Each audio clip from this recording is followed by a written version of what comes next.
welcome guild members to a brand new episode of Breaking the Law with me, the Drew Gamer. Ever since Gen 1, I have had a love for the history, lore and myths of Pokemon, both in-game and how real-world tales influence their stories and designs. And as each new generation is released, it deepens that love and makes me want to discover more. This year, I've really gotten back into Norse mythology, and with Pokemon ZA coming, I wanted to bring you all a video on how Norse myths inspired the Kalosian legendaries, with some theories as to what we may see in ZA. Before we delve into those, I want to do a quick breakdown of the Kalosian War. While it doesn't relate to Norse mythology as a whole, it does tie back into the legendaries of Gen 6. So sit back, grab some Lorios, and let's get started.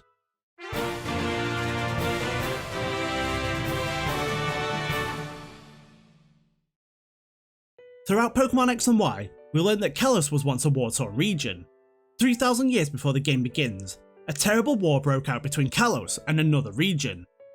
Based on the look of the soldiers in the AZ cutscene, we get a vague idea that the army on the right is meant to symbolise the Gauls, which was what was identified as France, Belgium, Luxembourg, and some other countries in ancient times, while the left side appeared to have Corinthian-style helmets, making them Greek or Roman in origin.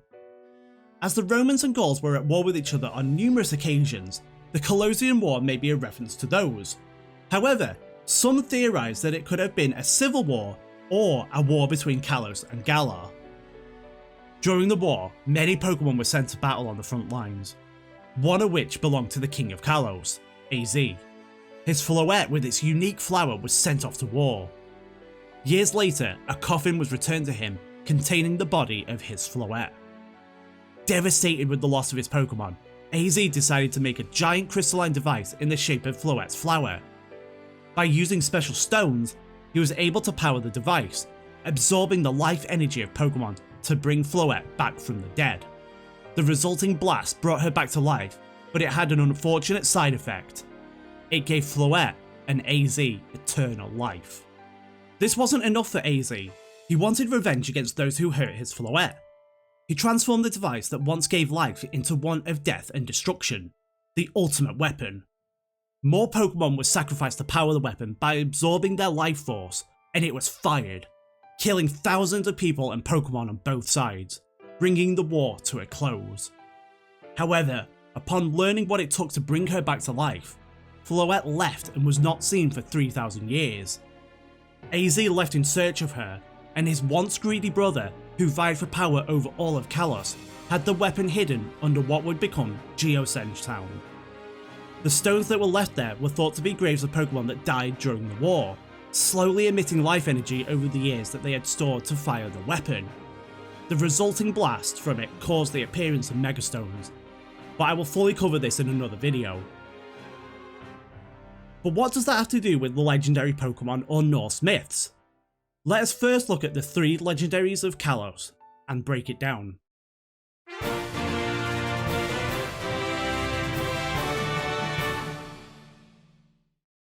Generation 6 introduced us to 3 new legendary Pokemon, Xerneas, Yveltal, and Zygarde. Known collectively as the Aura Trio, they are Pokemon that keep the primordial forces of the world in check. Xerneas is the life Pokemon, taking the form of a deer. Its silhouette is reminiscent of the letter X. It is said to be able to share life and give those around it great vitality. Whereas Yveltal is the Pokemon of death and destruction in the form of an eagle, whose silhouette is like the letter Y. It is capable of absorbing the life force of anything around it. Over time, the legends of these beings of life and death have slowly been forgotten. Not many people seem to know of them in the modern day. One who does is a man in Anastar City who tells tales of each depending on your version. In X, he implies that 800 years ago, Xerneas used its shining horns to fill Kalos with life energy. At that moment, a forest began to form around Xerneas, and it reverted into a tree-like state, where it has remained until this day, surrounded by the forest it made. While if you play Y, he says that Yveltal engulfed Kalos in darkness. Humans and Pokemon began to die as it absorbed their life force, where it eventually disappeared to an unknown location, turning it into a cocoon-like state. This occurrence happens at the end of Xerneas and Yveltal's 1,000 year life cycle. Xerneas unleashes its remaining energy to fill Kalos with life, while Yveltal absorbs as much life as possible to transform its own death energy, resulting in both returning to a form of stasis.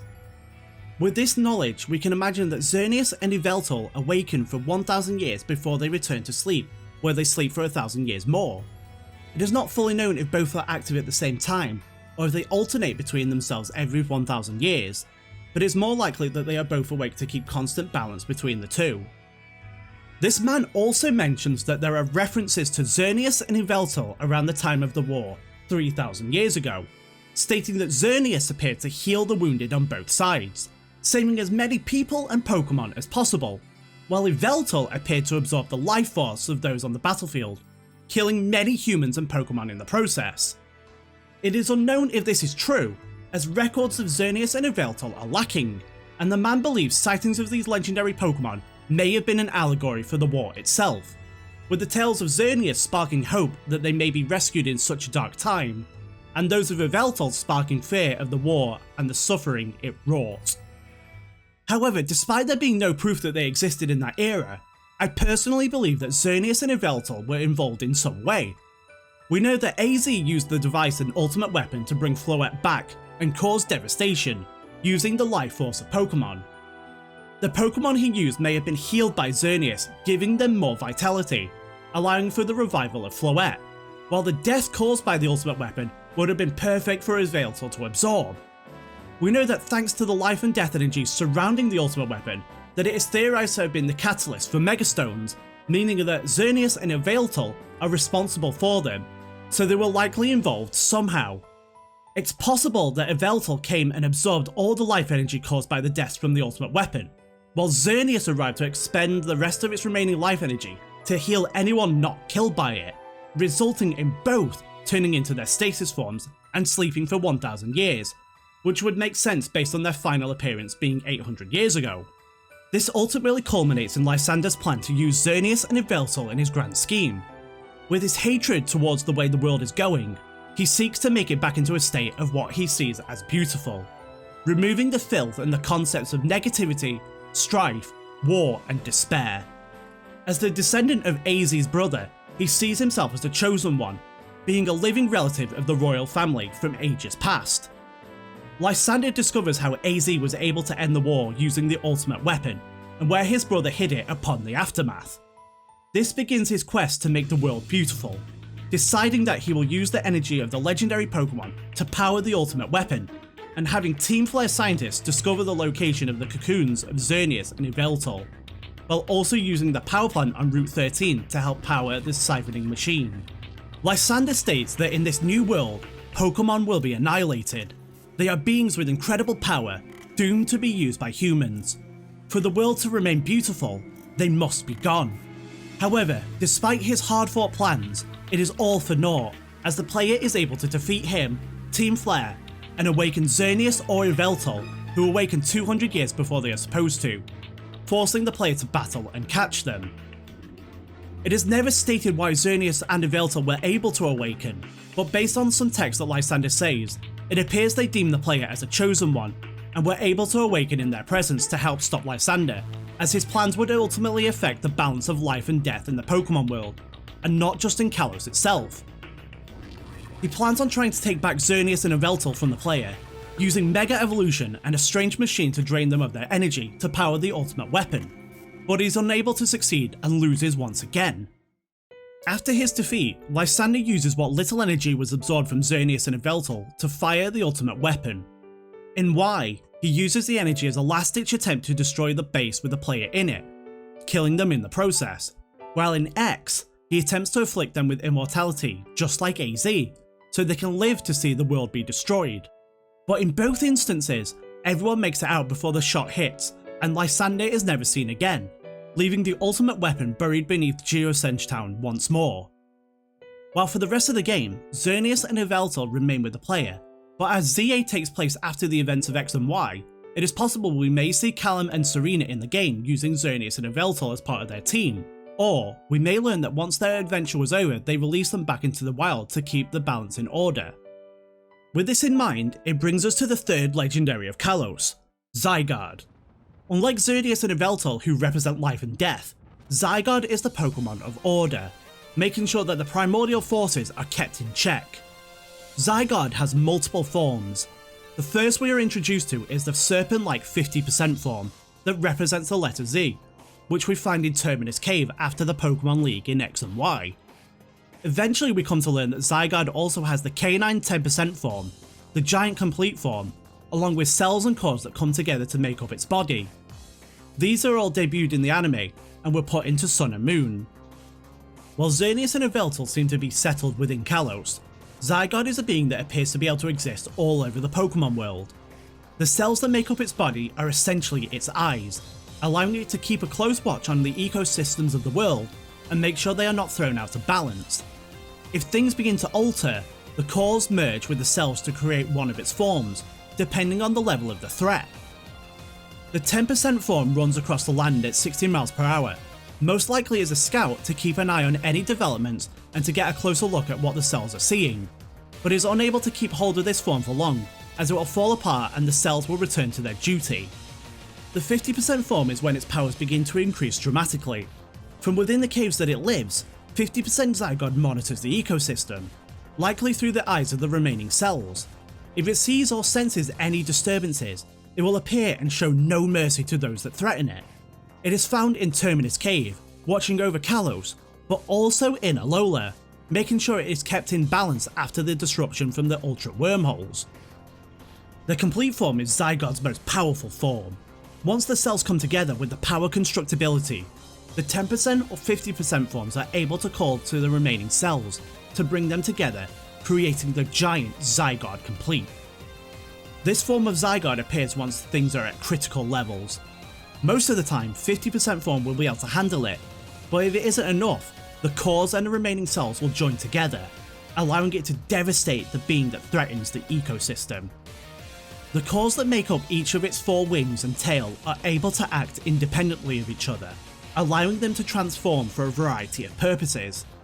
Unlike its other forms, Zygarde Complete is said to be able to overpower Xerneas and Yveltal, showing its true power over the beings of life and death. From the mouth on its chest, it will unleash high-powered energy to decimate those that endanger the ecosystem. While it is never explicitly stated in the games, we can imagine that Zygarde may have gotten involved during the war to keep the balance of life and death in check. However, Xerneas may have been enough to keep a relatively normal level of death between the war and Yveltal. Zygarde may even have some ability to communicate with Xerneas and Yveltal, sending them in as the first line of defense to see if they can balance out the other, while keeping an eye on them through its cells before it decides to leap into action with its 10% form.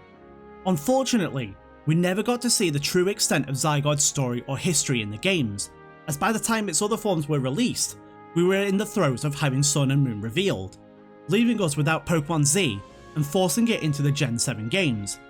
It did get an entire arc in the anime, but that was it. However, with ZA now on the way, we will finally get a Zygarde story.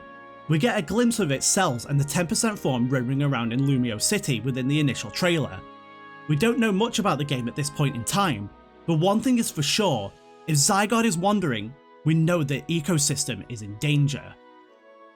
Now we've covered the story and history of the Aura Trio, we can finally look at the Norse myths that inspired them.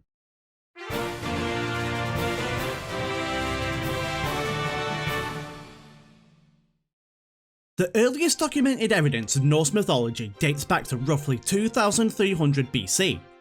Since then, thousands of stories and legends have been told, evolving over time to give us the full tales of what we now know as Norse mythology. Many modern mediums use it as a basis, and Pokemon is no exception. Each of the Aura Trio has multiple possible influences to Norse myths that help shape their design and history. As we discussed earlier, Xerneas is the Pokemon of life in the form of a stag. As such, it relates back to multiple interpretations in Norse myths. The first is that it is based on the stag Xerneas, who is said to stand upon Valhalla at the top of Yggdrasil. From there, it feeds on the leaves of Yggdrasil, or the tree Leirad, which is often associated with the World Tree.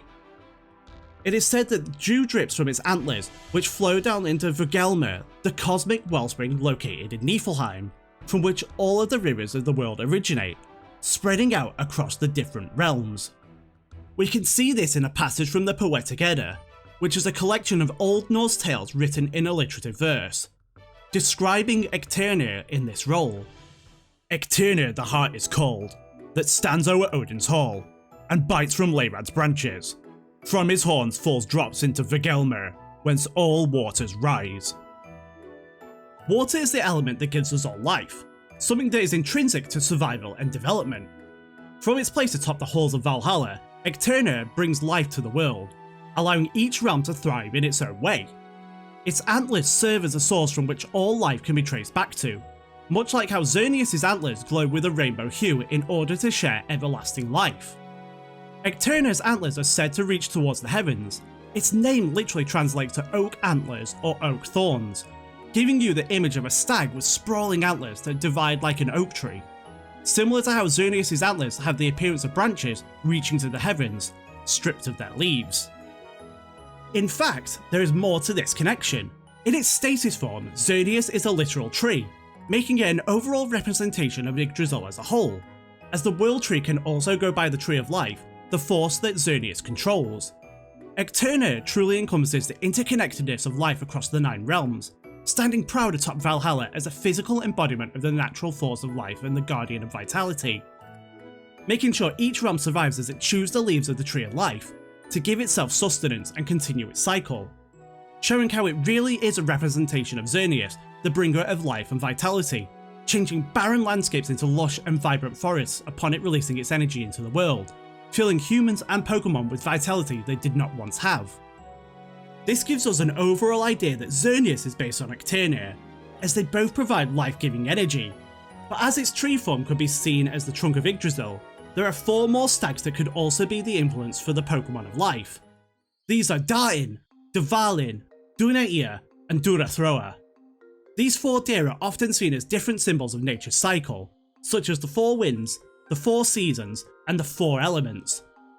Unlike Xerneas, who stands atop Valhalla, these 4 stags sit at the base of the world tree, craning their necks up to reach the leaves to devour them. We can see some translations of this from the Poetic Edda, taking excerpts of how these 4 stags are described. Hearts there are also 4, which from its summit, Arkneck gnaw, Dain and Dvalin, Dunaia and Durathroa. However, this first quote only states they crane their necks up to feed, while this second translation refers more to Yggdrasil itself, which is described as an immense ash tree. 4 stags called Dain and Dvalin, Dunaia and Durathroa move about in the branches of the ash, devouring the tree's foliage. So between them, it gives us an idea of what the 4 stags would do around the base of the tree. Some even state that morning dew would also drip from their antlers into Vergelmir, just like it does with Xerneas, but I haven't found any passages to suggest this. As for their ties to Xerneas, we could see that as they roam the base of Yggdrasil and Xerneas' stasis form is that of a tree trunk, it would be more in line with the 4 stags at its base, while Xerneas is said to sit atop the world tree on the halls of Valhalla. To further add to Xerneas' connection to Yggdrasil, it is stated that the world tree is a silver-barked ash that resembles flaking grey clay. Its oval-shaped leaves were blue-black in colour, and the wood is so divine, it was immune to fire. Now if we compare this to Xerneas' tree-like stasis form, it is a silver-barked tree, sort of light grey in colour. In an anime special, we actually see it get set on fire, showing Xerneas' immunity to flames in its tree form. The last thing is the colour scheme of Xerneas itself, with both its forms being blue-black in colour, while the leaves of Yggdrasil are described as blue-black. Although the leaves are just one colour, it is interesting that Xerneas is both blue and black, the combination of colours for the oval leaves. Despite there being no seasonal changes in X and Y like there are in the Gen 5 games, Kalos is a region heavily divided into the 4 seasons. Central Kalos for spring, Coastal Kalos for summer, Northern Mountain Kalos for autumn, and Eastern Mountain Kalos for winter. All of which would be greatly affected by Xerneas, to allow life to thrive in those areas even while affected by their placement and environments, which could also tie into the 4 seasons aspect of the stags. Together, we can see how the 4 stags and Xerneas combine to potentially be the influence behind Xerneas. While the main elements may be based on the life-giving bounty of Xerneas, resulting in Xerneas' glowing rainbow antlers, the 4 stags and their roles could hint at its control over nature as a whole, bringing life and vitality to the lands, people, and Pokemon. Yveltal has two possible influences from Norse mythology, whose stories may intertwine. As we know, Yveltal was designed as a large bird, and with that we can find associations between it and the giant eagle Hrossvelga. Hrossvelga is a Jotun who has taken the form of a giant eagle. It is said to have control over the winds, and its powerful wings cause gusts that travel across the world. It is said to sit at the edge of the heavens, where it may be close to Niflheim or Jotunheim compared to the other realms. However, this is never specifically stated. It is just a theory based on Hrossvelga being a Jotun in eagle form and where the primordial forces originate. A passage from the Poetic Edda explains Hrossvelga's role. Hrossvelga he is called, who at the end of heaven sits, a Jotun in eagle's plumage. From his wings comes, it is said, the wind, that over all men passes. So with that, we understand why Yveltal could be in the form of a bird, but what does that have to do with its association with death? If we break down Hrossvelga's name, it literally translates to corpse swallower, giving us the interpretation that it consumes the dead, similar to that of carrion birds, birds that feast on the carcasses of dead animals. Eagles generally aren't carrion birds, and are more prolific hunters, but certain breeds like the bald eagle do eat carrion.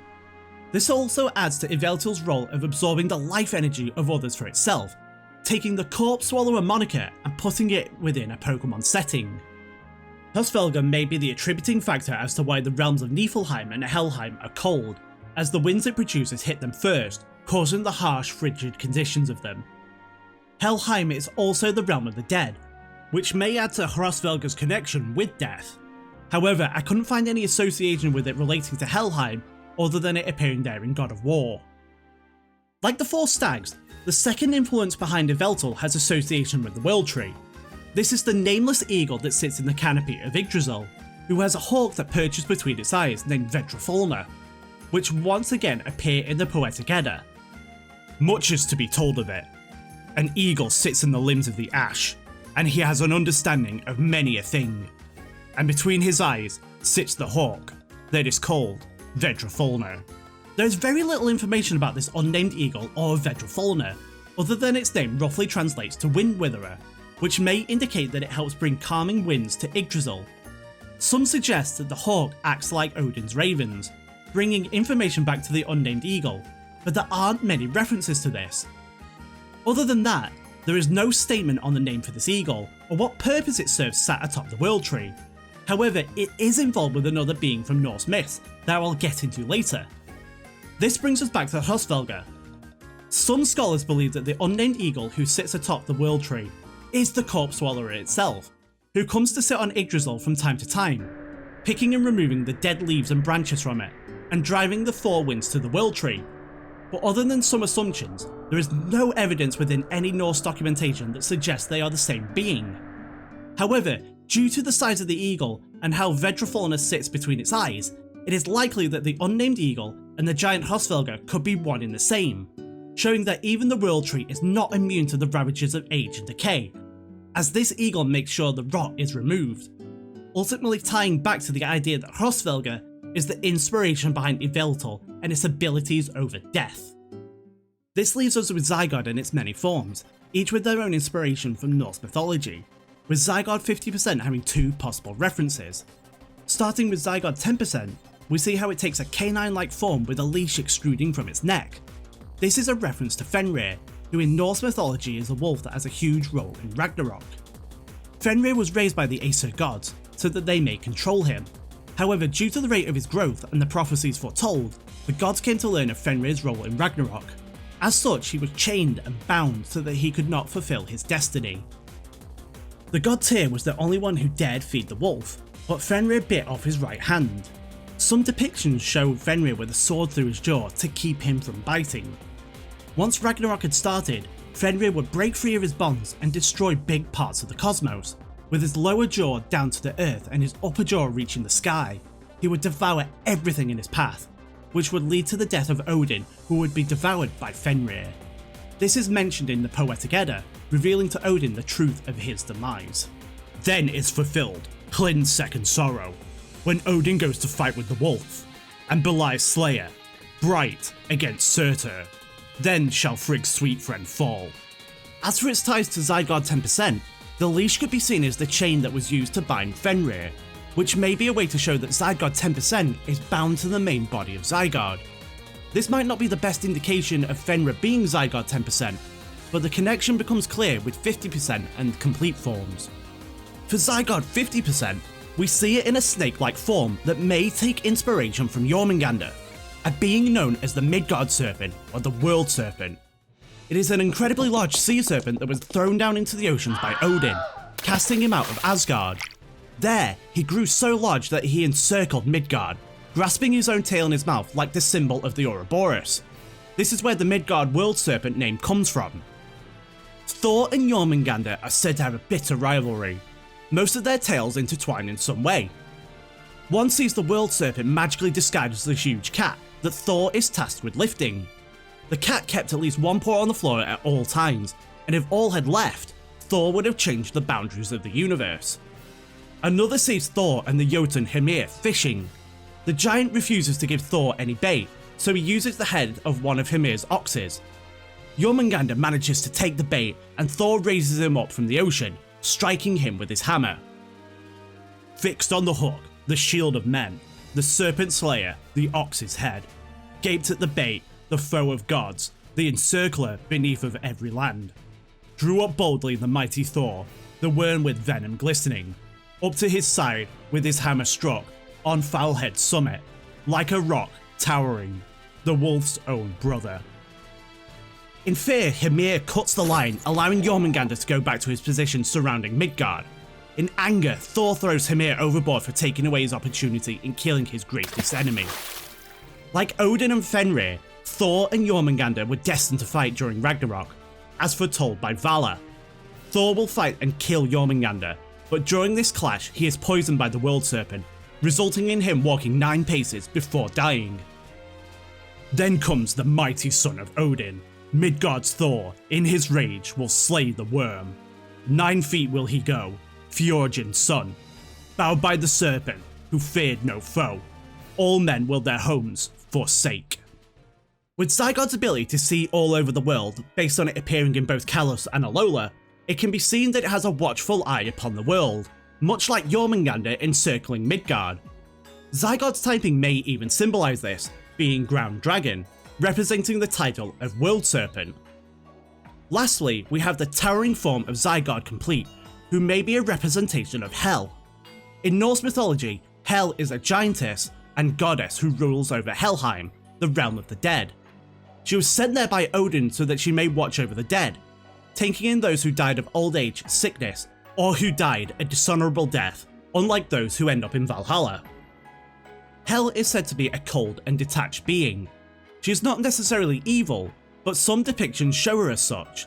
She simply just fulfills her duty as the ruler of Helheim, greeting the souls of those who have passed. In appearance, Hel is said to be half living and half dead. Some sources describe one side being flesh-coloured, while the other appears blue, while others state that it has a more blackened, decayed appearance. There are very few or no mentions of Hel by name in the Poetic Edda. However, Helheim itself is referred to it in its shortened name of Hel, named as such due to its ruler. Crowed o'er the Aesir, Gullinkambie, which wakens the heroes with the sire of hosts. But another crows beneath the earth, a soot-red cock in the halls of Hel. This snippet describes 2 of the roosters that crow as heralds of Ragnarok, stating that the soot-red rooster, who is unnamed, crows in Hel. However, Hel is mentioned more so in the Prose Edda, where it is detailed that she is heavily involved in the tale of the resurrection of Baldur, saying she will only revive him if all living things cry for him, but one giantess did not, resulting in him staying in Helheim.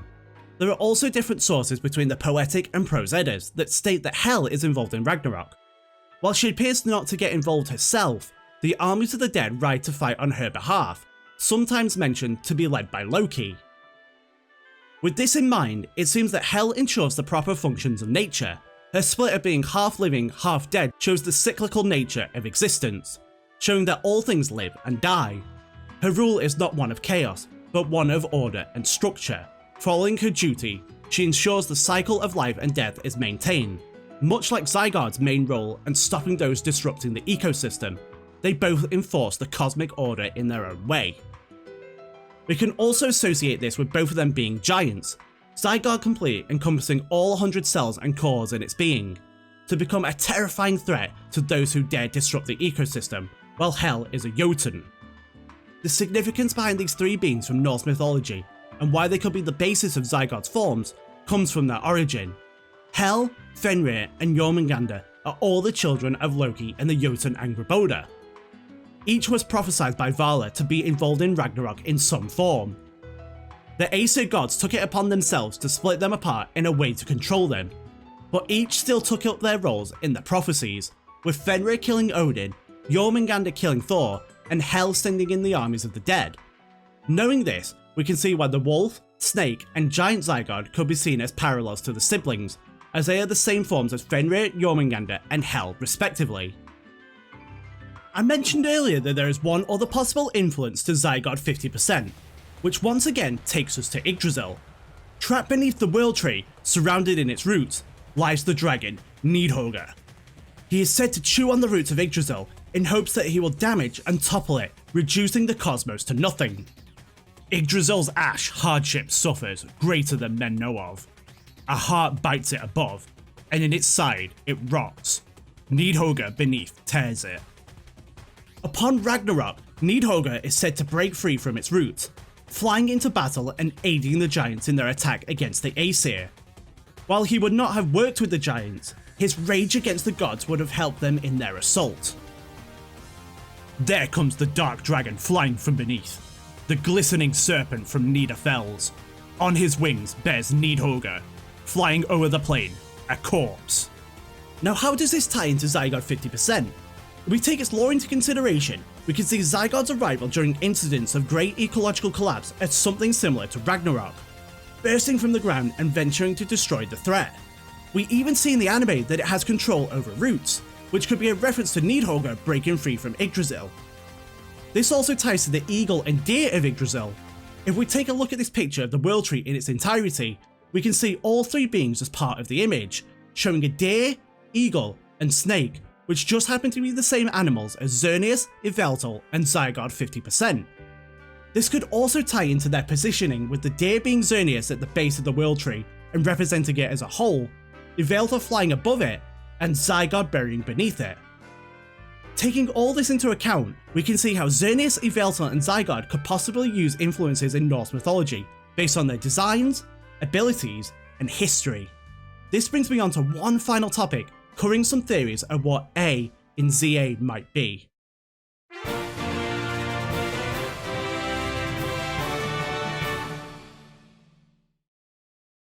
Since originally writing this script earlier this year, it has been stated that ZA is a ranking system within Kalos. However, I believe there is more to it than this. If X, Y, and Z represent Xerneas, Yveltal, and Zygarde, then we can imagine that A is also a legendary of some sort that may have ties to Norse mythology, specifically around the animals that are associated with Yggdrasil.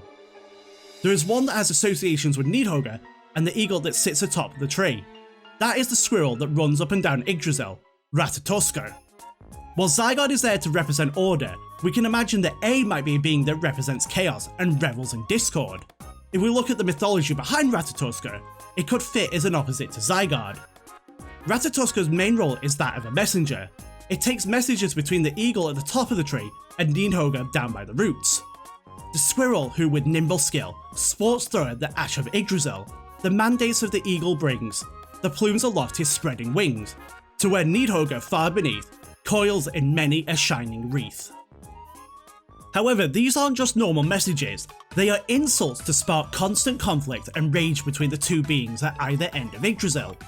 Ratatoskr wanted them to fight, it wanted chaos and discord.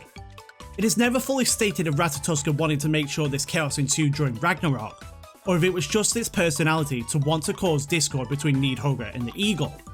But ultimately, it continued this task day in and day out, making sure that their hatred for each other continued. The squirrel called Ratatoskr runs up and down the length of the ash, bearing envious words between the eagle and Nidhogger. If A is a legendary, it may give us an idea of what it might be influenced by. spreading chaos and discord to Zygarde's order, resulting in Zygarde appearing in Lumio City to stop it, while the A legendary influences the changes occurring in the city for its own benefit. Using Quasartico Inc. in some way, this would essentially be from Z to A, or ZA. Some believe that Ratatoska may have had another role upon Yggdrasil. Not all stories of its myths mention this, but some state that it would gnaw at the tree. This perpetuated a cycle of destruction and regrowth that is said to symbolise the changing nature of existence. This may have had an effect on each of the 9 realms. It helped keep the world tree healthy, removing the rot and allowing new growth. Now if we look at the logo for Pokemon ZA, we can see that the Z represents Zygarde, as it has the signature hexagon style that is synonymous to it, while the A is more leaf-like, with the veins shooting up from the base, possibly hinting at A being a grass type, which would work well with the Tree of Life aspect of Ratatoska and linking back to Xerneas, whose cocoon form is a leafless ash tree.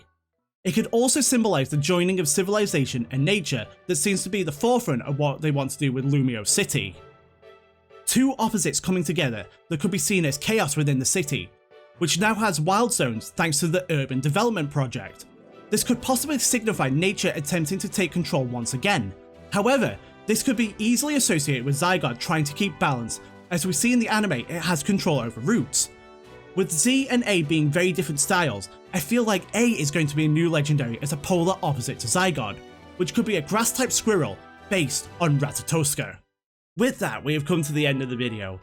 I hope you enjoyed it and you learned something new about the Kalosian legendaries. I'll soon be doing some more Pokemon lore based videos on how Norse myths inspired the Galarian legendaries, the influences behind the Tapus, and myths of the Pokemon world. But before that, I'll be breaking the law on some other series, and I hope to see you there. Bye!